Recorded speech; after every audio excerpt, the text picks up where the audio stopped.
Yo mga idol, kamusta? Sports Talk PH nga pala. Ang pahayag ni Nietes, pag-usapan natin yan mga idol. Ngunit bago ang lahat ay huwag kakalimutang mag-subscribe at i-click ang notification bell button for more sports talk. So simula pa nga po dati ay mainit na ang ulo ng madaming Pinoy boxing fans sa batikang boxing analyst at trainer na si Teddy Atlas nang dahil sa napapansin ng mga ito na pasimple umano itong hater at basher ng ating pambansang kamauman ni Pacquiao.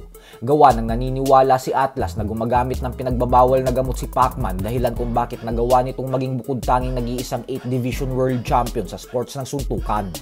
At ngayon nga po ay tila pinatunayan ulit ni Atlas na may pagkabayas talaga siya pagdating kay Pacman.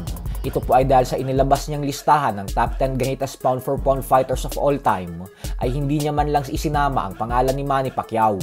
Ayon kay Atlas ay ang top 10 best pound for pound fighters of all time daw para sa kanya ay pang-10 si Roberto Duran, pang-9 si Sugar Ray Leonard, pang-8 si Joe Louis, pang-7 si Harry Greb, pang-6 si Benny Leonard, pang-5 si Willie Pep, pang-4 si Muhammad Ali, pang-3 si Sam Langford, pang-2 si Sugar Ray Robinson, at numero 1 naman si Henry Armstrong.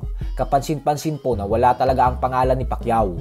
Subalit hindi lang po si Pacman ang bigating pangalan na wala sa listahan ni Teddy Atlas. At bagkos maging ang former 5 Division World Champion Floyd Mayweather Jr. ay hindi din kasama. Sa kabilang banda naman mga idol ay sa naging post-fight interview nga po ng ating kaibigan na si Pau Salud ng Pauka Sports kay former 4 Division World Champion Donnie Ahas Nietes ay sinabi po nito na pagkatapos ng kanyang naging laban kontra kay Miller Alopormina ay masasabi niya daw na kaya niya pa din palang magpatuloy sa pagboboxing at makasingit ng world title. Ang pagiging world champion po ngayong taon ang siyang target ni Nietes. Pwedeng sa 118-pound bantamweight division o kaya naman ay sa 115-pound super flyweight division. Kapag naging matagumpay si Nietes at nagawa niyang maging kampiyon sa bantamweight division, ay magiging isang ganap na 5 division world champion na siya. Ayon kay Nietes ay gusto niya lang daw kasing magbigay ulit ng karangalan sa ating bansa. At na kapag naging kampiyon siya, ay hindi pa daw siya magre-retiro. At bagkos dedepensahan niya pa daw ang kanyang titulo sa kabila ng kanyang edad na 42 anyos. Subalit kapag nabigo na daw siyang maging world champion ay agad-agaran na umano siyang magre-retiro. Dahil wala na siyang nakikita pang saysay magpatuloy sa pagboboxing kung hindi lang naman world title belt ang hangad niya.